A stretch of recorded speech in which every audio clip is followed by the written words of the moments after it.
मेरा सौभाग्य है कि एक बहुत ही ज्ञानी व्यक्ति, एक बहुत ही कर्मवीर पुरुषोत्तम, बहुत ही सफल व्यक्ति है। बाले बच्चे पूते धन दौलत किसी की कमी नहीं है और ये बहुत ही सीखने के शौकीन है।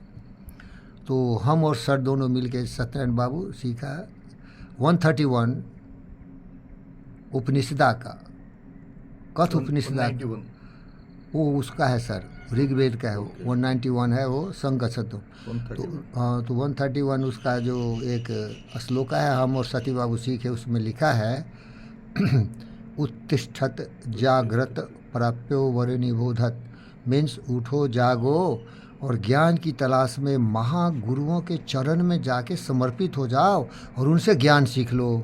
लेकिन बोलता है क्षुरस्य धारा नशिता दूरस्त्य दुर्गम पथ कवियो वदन्ति, लेकिन ये सबके नसीब में नहीं होता है। मूर्ख हृदय नहीं चेत जो गुरु मिलई बिरंज समाओ। वो मूर्ख आदमी अगर बृहस्पति जैसे महान गुरु के पास भी चला जाएगा तो उसका संस्कार दुर्योधन का है। सिखाने वाले कृपाचार्य और द्रोणाचार्य थे, लेकिन शकुनी उसको पूछा कि वही द्रोणाचार्य और वही कृपाचार्य तुमको सारे ज्ञान दिए जो अर्जुन को दिए और युधिष्ठिर को दिए, तो अर्जुन दुनिया का सबसे बड़ा धनुर्धर हो गया।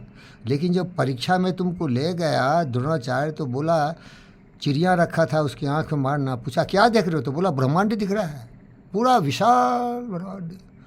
जबकि तुमको सिखाया कि जो काम करना है उसी पर फोकस करो, आँख की पुतली मारना था, लेकिन तुम सीखे नहीं। कृपाचार्य सिखाया तो युधिष्ठिर बन गए, लेकिन तुम तो देखते हो कि विनाश की बात करते हो, अहंकार की बात करते हो, सबको अपमानित करते हो, शरीर से शक्तिमान है, ज्ञान से पूर्ण है, लेकिन तुम क्या कर रहे हो। तो बोला मेरा संस्कार ही है यारो, पढ़ा सब कुछ, जाना सब कुछ, नंबर 1 फर्स्ट हम ही होते थे थ्योरेटिकल में, प्रैक्टिकल में तो जानते हुए मैं दुर्योधन हूँ, विनाश कर दूंगा, महाभारत की लड़ाई लड़वा दूंगा, सबको कटवा दूंगा, सबको मरवा दूंगा, मैं भी मर जाऊंगा। यही मेरा संस्कार है। मैं अजगर हूँ, मैं अदसर हूँ, मैं कोबरा हूँ। मेरा संस्कार है सांप का। अरे ज्ञान तो है, कोबरा को ही मालूम है कि हम काटेंगे, हमारा जहर है, संस्कार ऐसा है। तो प्यारे दोस्तों, IIT मद्रास के मेन गेट पर लिखा है उत्तिष्ठत जागृत प्राप्यो वरनिबोधत, उत्तिष्ठत जागृत प्राप्यो वरनिबोधत, क्षुरस्य धारा नशिता दूरस्ते दुर्गम पथ। तो साहब देखिए, ये बड़ी कठिन काम है। कोई आदमी समझदार हो, ये बड़े दुर्लभ लोगों को ये नसीब होता है। बुद्ध हुए ऐसे, मार्कुस ऑरेलियस हुए, राल्फ वाल्डो इमर्सन हुए, ये सबके नसीब में नहीं है।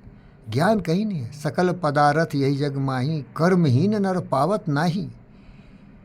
जिसका भविष्य अंधकार में है, कीड़ा मकोड़ा है, वो ज्ञान जान के भी अमल नहीं करेगा ना भाई, क्योंकि वो सोचा नहीं कि मैं क्या सीखा, उस पर प्रयास करने की कोशिश नहीं किया।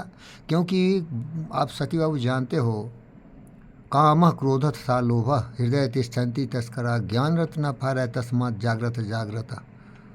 जहाँ दया तहाँ धर्म है, जहाँ लोभ तहाँ पाप, जहाँ क्रोध तहाँ काल है, जहाँ क्षमा तहाँ। ये सब पढ़ लेता आदमी, बड़ा शौकीन है वो, दिन रात पढ़ता रहता, रास्ते में भी कान में लगा के सुनता रहता।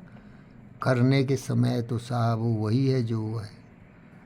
तो मैं सबों से यही प्रार्थना करता हूँ, बुद्ध की बात थोड़ा पढ़ो भैया, प्रयास करो ज़िंदगी में अमल करने का। ये जीवन क्षणभंगुर है, ये जीवन कोई बहुत लंबी चौड़ी अरबों खरबों बरस का नहीं है।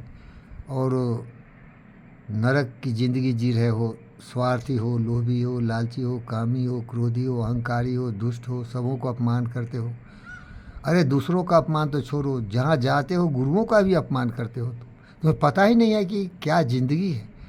अरे प्रेम 10 बार 25 बार हजारों बार हम लोग सीखते हैं, हजारों बार हम लोगों ने इसका अभ्यास किया है, इसको सुना है, समझा नहीं, कोशिश किया। राम बुलावा भेजिया दिया कबीरा जो सुख साधु संत में वो बैकुंठ न हो, जो सुख साधु संत में वो बैकुंठ न हो। बैकुंठ से भी ज़्यादा उत्तम जगह होता है जब महापुरुषों की संगति होती है, क्योंकि वहाँ सत्य होता है, सत्य शाश्वत है, सत्य अमर है, सत्य अमर है, सत्य कभी मिटता नहीं। वहाँ भी जाके मनुष्य कुछ नहीं सीखता है। दुर्भाग्य देखो, जानता सब कुछ है, करता दुर्योधन की तरह कुछ नहीं। कबीरदास भी लिख दिया, तुलसी संसार में 5 रत्न है सार, साधु संगति, हरि भजन, दया दिव्य उपकार। इस धरती पर 5 ही चीज़ है जो सत्य है, साधु संगति, महापुरुषों की संगति, साधु संगति, हरि भजन। हरि का मतलब सत्य को जानना, हरि का मतलब पूजा पाठ नहीं हो वो महापुरुषों के लिए। वो शंकराचार्य जैसे हो साला चोर, सोडोमी करता हो, सारे बच्चों का टेस्ट किया कल, और हुआ कि उसने सारे बच्चों के साथ, सैकड़ों के साथ बच्चे हैं, वो रंडी खाना खोल के रखा, बड़े बड़े दौड़ वाले, जो कि वो गे होता है, जो कि सेक्सुअल इंटरकोर्स करता है लड़कों के साथ, बुलवा के पैसा कमाता है। बताओ साहब, शंकराचार्य हो, काशी में रहता हो, स्विमिंग पूल है उसके पास, ऐसे ऐसे ढोंगी लोग हैं भाई। बताओ साहब, और योगी आदित्यनाथ को गाली देता है। तो यही बता रहा हूँ भाई दोस्तों, थोड़ा ही पढ़ो, ज़िंदगी में अमल करो, सोचो ज़्यादा, ध्यान लगाओ, और जो भी तुम्हारे पास है ना उसका उपयोग करो। नहीं तो अल अकबर छोड़ो, अकबर साला कहाँ से आ गया है, मैं अलेक्जेंडर की बात कर रहा था, पूरा दुनिया जीत के वैसे ही चला गया। क्या फ़ायदा है, न खुद यूज करोगे न किसी को यूज करने दोगे, क्योंकि बिजी रहते हो, पैसा कमाना है, कुछ और करना है, स्वार्थ में ऐसा लिपट गया ना कि दुनिया दिखता ही नहीं। धन्यवाद सर।